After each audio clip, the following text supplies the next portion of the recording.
Welcome, one and all, to the Revolutionary Wrestling Podcast for our preview and prediction of the party of the summer, Summerslam, folks. This is the grand comeback of the Revolutionary Wrestling Podcast here on YouTube and Spotify, folks. I am your King of Extreme, Phil KOE, the man of the hour, the man with the power, the man that makes you the podcast cower, the prince and potentate of the political parlance, the lord of the Scottish Highlands. And you know what, folks? One person that is actually, for you folks at home, gonna put safety first, just for you. Buckle up at home. Your King of Extreme, Phil KOE, here with my indomitable broadcast partner, the one, the only, the 16-time Revolutionary Wrestling Podcast champion, non-chill filtered, quadruple distilled, your blood master of ceremonies himself, Tony fucking G, and we are back with WWE SummerSlam 2024. It's been a minute since we've been on, and we apologize. It's been a hectic summer, so you haven't really seen us since Mania. We're back. We're back with SummerSlam, and what a way we're going to do this. We've got 7 matches. Thank you. 7 matches to go over.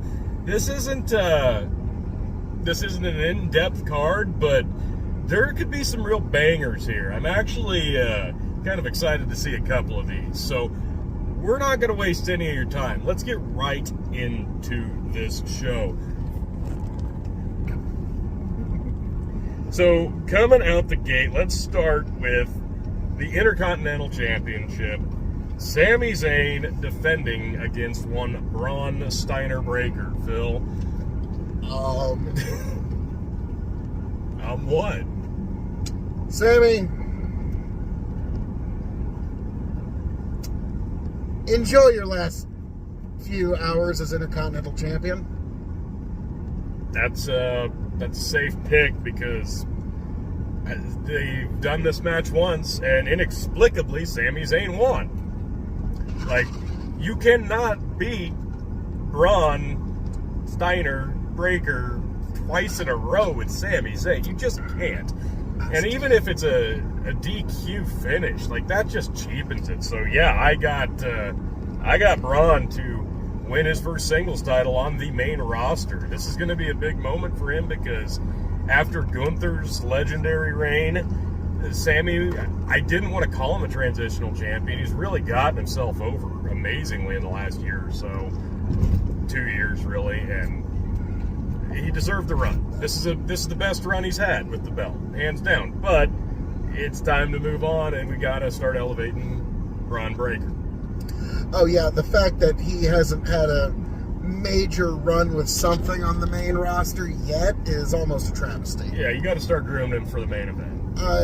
Well, he was the person who should have defeated the Tribal Chief in a few years.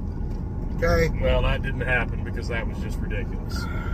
You know, if you'll recall, many reasons. The night Tony was vindicated after, you know, the Bruno Sammartino run of haven't been able to show my face in the world of wrestling since, but worry not, the Tribal Chief will make his triumphant return soon, folks. So let's move into the other mid-card. Did I mention I'm still better about that? I hope you are. First match, and I still have to mention that, Tony. I'm just glad everybody knows who was right. So, keeping in vein with the mid-card titles, let's talk about the U.S. title here.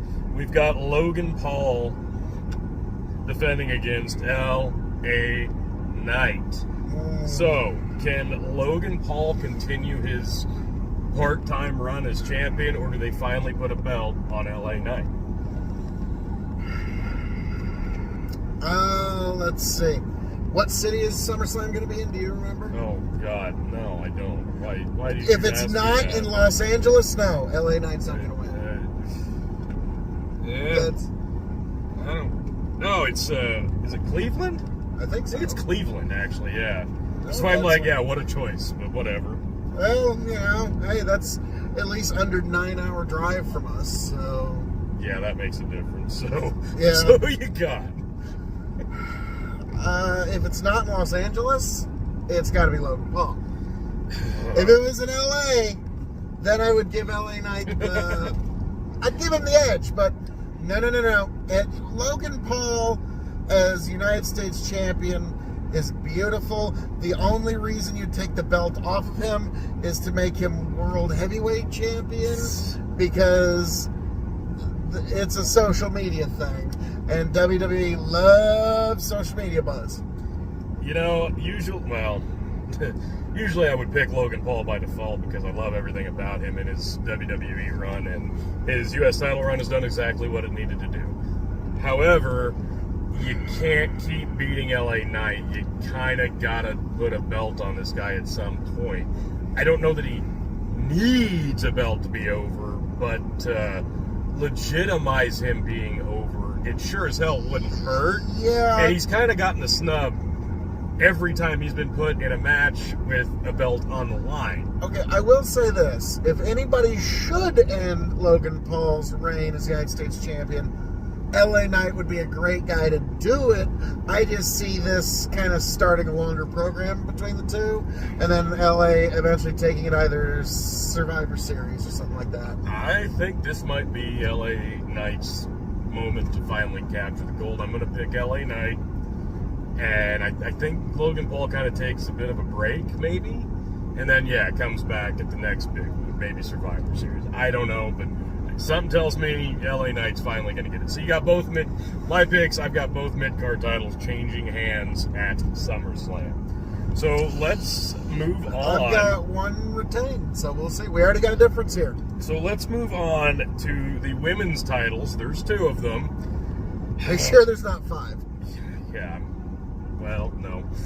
This isn't AEW. Sort of. Well, between WWE and NXT, there's about 5. Let's talk between about tag teams and singles. Let's talk about Bayley defending against Nia Jax. I'm not looking forward to. Your favorite female wrestler ever since Royal Rumble 2 years ago.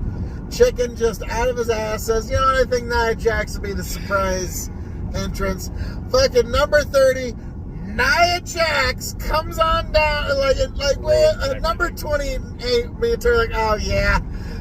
At this point, Nia Jax would have to be number 30 in order for Chicken to win the title. I'm not like most girls, because most girls can wrestle. Yeah, and then down comes Nia Jax. And Tony's never fully forgiven her. That's up there with when Bret Hart signed with WCW, that level of betrayal. It's that and the fact that she's a horrible wrestler, injures people, can't cut a promo, just looks ridiculous in the outfit choices that she makes. The entire package, I've never understood it. So in this, but other than that, she's great. Yeah, she's lovely. She's swell. She's swell. So you've got Bayley defending here. Bayley, she had a great match at Mania. Does she continue the reign, or does The Rock's favorite female cousin pick up the gold here? Because I know which way I'm going. Okay, so Bayley versus Nia. Yes. Okay. Bayley's defending. Here's the thing. Normally, it should be Bayley, but you do bring up the excellent point of The Rock's cousin. Yeah. And so we're going to see. I was going to have Bayley win, but then, I thought, no, Nia Jax. That's the way to go. Let's see how deep the nepotism goes. I think we're going to get a Nia Jax W here. I want to. I don't want it. I want to be wrong here. I don't know how deep they want to go with the Bayley run, because they're not. I feel like booking this title, they're going to try to mix things up, so I like Nia's chance. I'm going to stick with Bayley, though. I think Bayley defends. Because I'm going to say this. Right here. I'm going to say this, because I think Bayley's going to retain, because I think Nia's just an insert the opponent here, because the next opponent is going to be... Charlotte Flair is going to make a return, maybe at SummerSlam, Phil, to challenge Bayley next. Probably in Survivor Series, where then I think Charlotte will win the belt. You mean Charlotte doesn't want to work with Nia Jax? Nobody wants to work with Nia Jax. Nia Jax doesn't want to work with Nia Jax, okay? That's probably not true. She may be the only one. Okay. So, That being said, I've already talked about Nia Jax. Even if she did like a Mizdow bit, like it would somehow still like hurt people. Let's talk about the.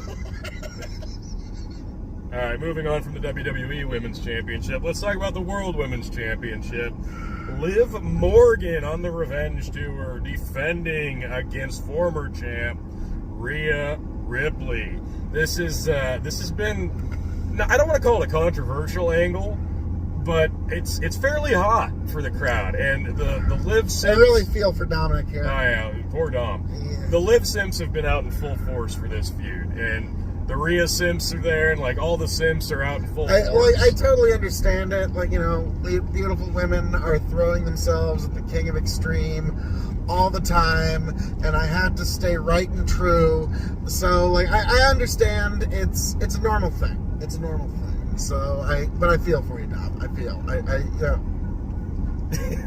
So the love tryst is coming to a head here. So does Liv continue the Revenge Tour, or does Rhea retain the gold, is the question. So, Liv's champ right now. Yes. So does Rhea regain the belt? Or does Liv retain? Ooh, and keep this thing going. This is a 50-50 one. They can go Here's a few the ways thing. with this I'm story. going to let you go first here. I don't want to tell you my reasoning, though. I already know my pick. I can't tell you my pick, Phil, because I have a reason. Okay, well, let's hear it. I think the love tryst is going to be the deciding factor here, okay? I think this is the point. Oh, shit, I think this is the point. Dom turns. Yes. Oh, Dom turns no. on Rhea to cost Rhea the revenge on the Revenge Tour of Liv Morgan. Dom and Liv together as a heel They do unit. the evil, like, over-tonguing. Yes. Oh, no. Yes. I just saw right then Yes. there. It's too perfect. It is. Like, oh, no. Yeah. Because Rhea's full-fledged babyface at this point. The Judgment Day has never meant less. It's time for that to disband. Rhea needs to go back on her own, and this is the perfect way to do it. And I love how the fact that Dom's in real life engaged, like he has to constantly keep breaking kayfabe. Like, hey, everybody, I actually engaged to some other chick too. Oh my god, this is weird. Committed relationship, girlfriend, and side piece. Poor Dom. Yeah, I know. Like, he's got his fiance, he's got his girlfriend, and he's got the crazy girl that's trying to work his what? Dom. Yeah. So I've got Liv to retain. I think it just makes too much sense. I'd love to pick Rhea. I've never been a big fan of Liv's in-ring work. I'm sorry. I see the appeal. I get it. But I like Rhea too much, but I'm picking Liv to retain. You're right. I should, but no, you're right. I gotta go with Liv. Yeah, it just makes too much sense, doesn't it? That's gonna happen, and it's gonna be beautiful. It's gonna be beautiful. And Rhea's gonna be like, "Oh no, I'm sad." And every WWE neckbeard with a waifu pillow is like, "Don't worry, I will console you, Rhea Ripley." Like, every waifu pillow owning neckbeard will be all over this. So moving along, let's talk about Gunther challenging for the World Heavyweight Championship against Damian Priest, also of the Judgment Day. This is, I want to say this could be a classic banger, but I don't know. Priest has severely underwhelmed. He had that briefcase for so long, it got annoying. He cashes in. He gets the belt off of McIntyre in a great Mania moment to further the Punk-McIntyre feud. And that's why the win didn't mean much to me at the time, because he had the briefcase for so long. It was kind of inevitably cash it in and win. And he's not done much with it. His run has been so lackluster. I think he needs to get away from Judgment Day as well. Is this how they do it? Is this how they elevate Gunther? Or does Gunther take a break after this loss again, like he did with the IC title? My honest thoughts on Gunther versus Damian Priest.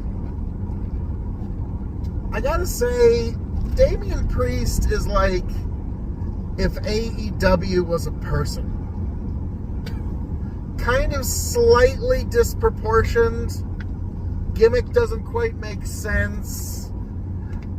And the enthusiasm just ain't there like it was a few years ago. From the performer nor the crowd. And so, yeah, Damian Priest is literally like if AEW was a person. Nice. Yeah, I don't know how else to put it. Yeah, Gunther needs, Gunther's actually going to legitimize this second-tier made-up belt like he did the Intercontinental title. So, yeah, they need to give Gunther at least a year-long reign with this belt. Let him legitimize it. So this is going to be one of those rare instances where the performer puts the belt over rather than the other way around. So, you know, again, WWE to Gunther, you should just say, you know, thank you, and Gunther goes, you're welcome. So, yeah, it needs to be Gunther. Damian Priest needs just a complete retool. It's too bad Matt Hardy's not in WWE, so he could literally be thrown into the pool of reincarnation and come back in 6 months with a new gimmick. Okay? Sorry, folks. So that's tripod difficulties. Tripod. That's funny. So yeah, I got Gunther all the way. Yeah, I'm at the point where I'm over Priest. He's in his 40s, for Christ's sake. This guy's... He looks like he's 22. I know, he holds up very well, yeah. Like, that motherfucker is going to be like 67 years old. We're going to be like, fuck, I thought he was like 33 and a half years old. What the fuck? Yeah. Like, that guy's going to age like wine. Like, you and I are going to be in our 60s and look every bit of 60. He's going to be in his 60s and look like he might he's worried about his 40th birthday. True. Yeah, I'm going to also pick Gunther because I'm ready for Gunther to just have this belt and hold it until Mania, where he faces Intercontinental Champion Braun Breaker head-on-head, you know, IC versus World title, like, you know, Hogan Warrior, because that's the match that makes sense. So, do that. Okay? End of story. Priest, I don't care. He needs... I don't know. I think... He needs a retool. I think the ship sailed there. There was a window. I think it closed. So, we're going to move along. Always remember, Cody Rhodes said it best. If you've ever been over before, you can get over again. So, I think he just needs a retool. Has he been over? To NXT. There you go. So, what are you going to do? Moving back to NXT? I think that ship sailed too.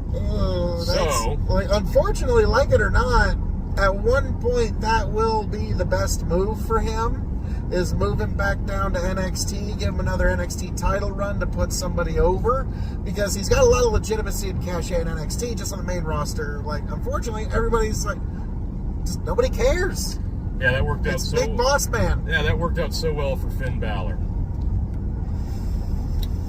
So, moving along, we're going to go to what I consider the main event of SummerSlam. CM Punk making his return to the ring after injury against Drew McIntyre with special guest referee Seth freaking Rollins in drag, probably. Seth freaking Rollins. No, you know, his entrance as a referee, it's gonna like intimate somehow that he's a referee. Oh, yeah. But like, if Elton John was like, hey, how can I be a referee? That's how it would be done. Okay? Like, so it's gonna be the most flamboyant referee. Like, imagine if Goldust was a referee. That's what we're gonna be seeing from Seth Rollins. That's gonna be one of the highlights, is Seth Rollins' ridiculous entrance. Then we're going to get to Drew McIntyre. Has he retired the sword yet? So we're... Is he still bringing out the sword? No, fuck the sword. Jesus. He never hits anybody with it. Hate the sword. Anyways, this isn't about the referee. This is about the best feud of the year in Punk and McIntyre. Like, this has been as hot as it gets in terms of wrestling storyline. Like, this has been the best thing going this year. Drew McIntyre, CM Punk, like you say, probably one of the feuds of the summer, if you will. It's the feud of the year, and it's not even close, in my opinion. This thing's been white hot. This is peak Drew McIntyre. This is the Drew McIntyre that, when he returned to WWE, was a heel with Ziggler. Like, this is the Scottish psychopath Drew McIntyre in attitude, in promo delivery, in-ring work rate. Like, this is why I've been such a big fan of him, was this. Not nice guy Drew with the sword, and no, that was horrible, and we endured that for far too long. This is the Drew McIntyre we deserve, and this is some of CM Punk's greatest just babyface villainry work. It's beautiful, and you've got just so much writing on this, but there's no belt on the line. It's just a blood feud, and that's what makes it so great. This is how wrestling used to be.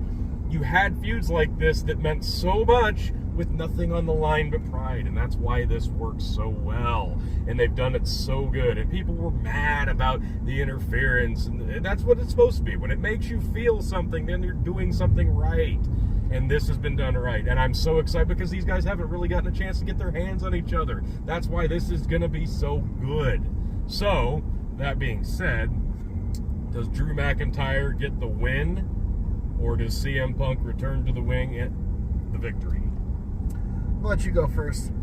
So, in my opinion, they could end this feud with one match. They don't have to. I'm fine if they don't, but they could. And I think it makes all too much sense if they do, that Drew McIntyre gets the win because Seth Rollins does a bad job as referee, because Seth Rollins hates CM Punk just a little bit more, and this establishes that feud going forward. I understand, but that gets a little messy. It's not messy. No. Phil, you've been conditioned to think that that's messy booking. No, that's actual booking.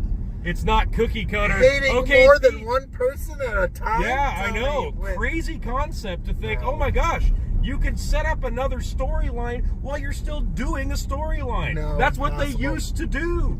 It didn't used to be, okay, these people are going to feud for 4 weeks, and then we have another PLE that we have to do, so we got to end that, and then just start fresh over here. We've been accustomed to this bad booking for so long that's why this works so well, because there's so many different routes they could take, and not just with this feud, but with so many others on both shows. So that's why this is so perfect.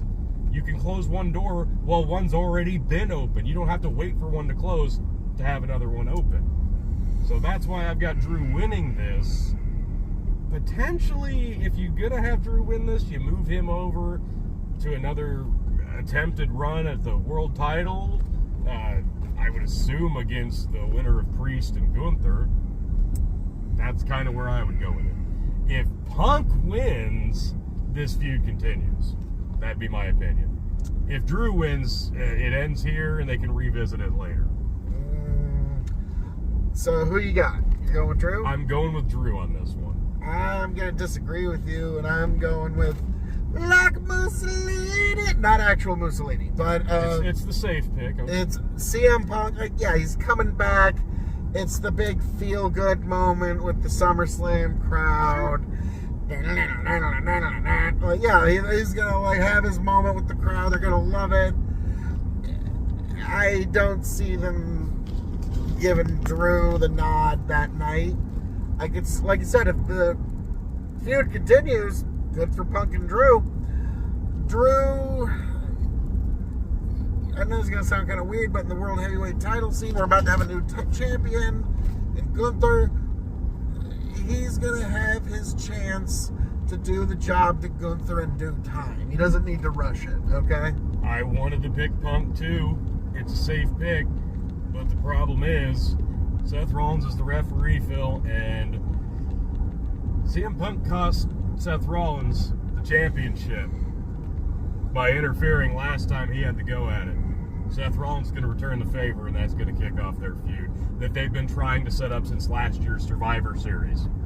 It's going to be Drew, and this is all about getting Punk and Seth on the trajectory. We'll see who's right. I'm sticking with Punk. Fair.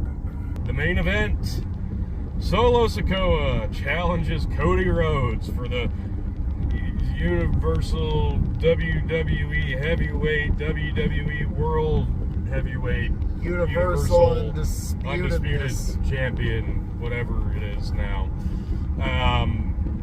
Is there anything to break down here in terms of who wins? I really like Solo's chances. No, this is all Cody Rhodes. It's all Cody Rhodes. In fact, actually, hang on. I got a text. Yeah. It's from Chicken, and he's picking for not only this match, but for every match for SummerSlam, he's picking Solo Sikoa. Nice. Like, he's like Bold choice. The winner between Sami Zayn and Braun Breaker, Solo Sikoa. That's Chicken's pick. So, yeah. Bold choice. Bold choice, sir. Yeah. Yes.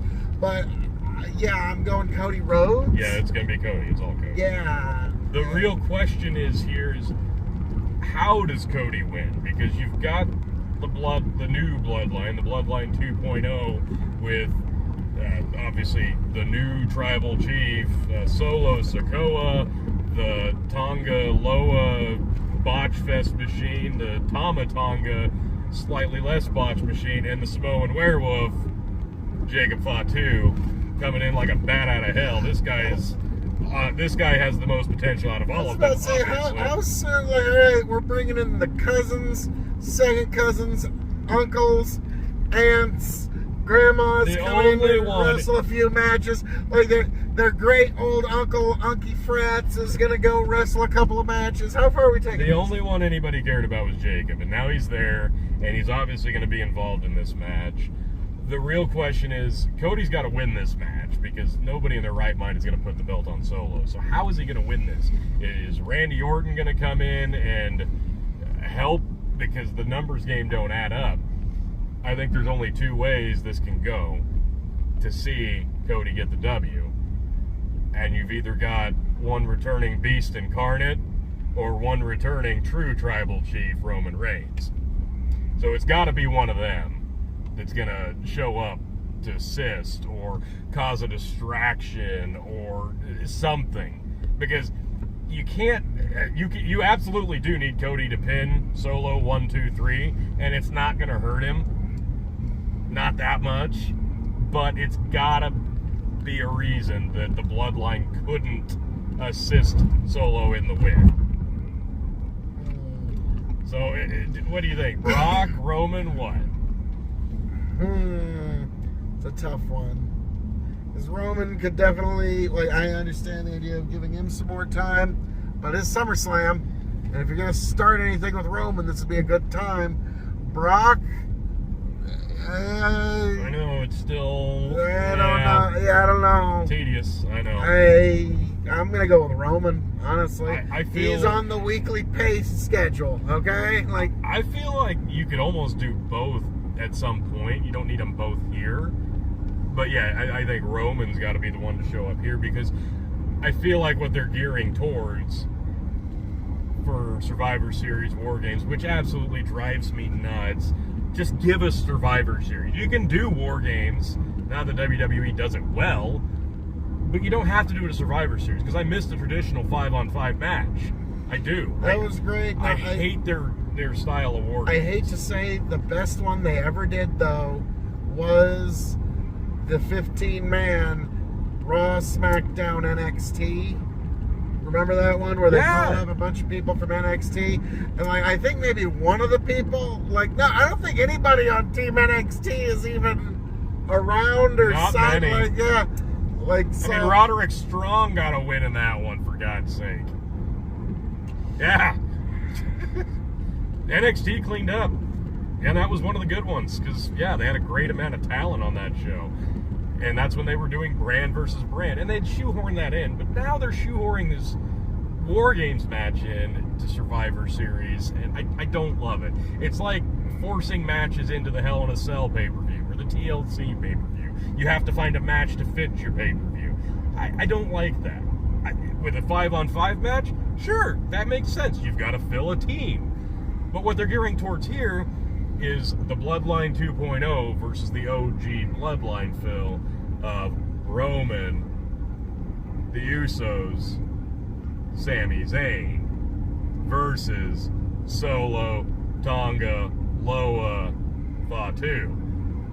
You could throw in a couple more guys to make it a 5-on-5. That's where you could get a Cody or a Randy or a Brock or however they need to shake this up to make it work, but that's what they're gearing towards. So, SummerSlam is the jumping off point. It's the Revolutionary Wrestling Podcast return to YouTube and to you. So this is where we're jumping off and giving our thoughts on where we're headed down the stretch of 2024, Phil. So wrap us up and take us home. Folks, as I'm known to say around here, all that being said, thank you for joining us here at the Revolutionary Wrestling Podcast. I hope all of you folks make it back here happy, healthy, much the wiser. You can find me, Phil KOE, right here at Revolutionary Wrestling Podcast on YouTube and Spotify. Also check me out at KOE Nation on YouTube, TikTok, Twitch, and Twitter. And I am signing off and handing it off to my indomitable broadcast partner, the one, the only, the reigning, defending Revolutionary Wrestling Podcast champion I look to defend successfully at SummerSlam. Catch us later this weekend to see how SummerSlam shook out and see who got the gold.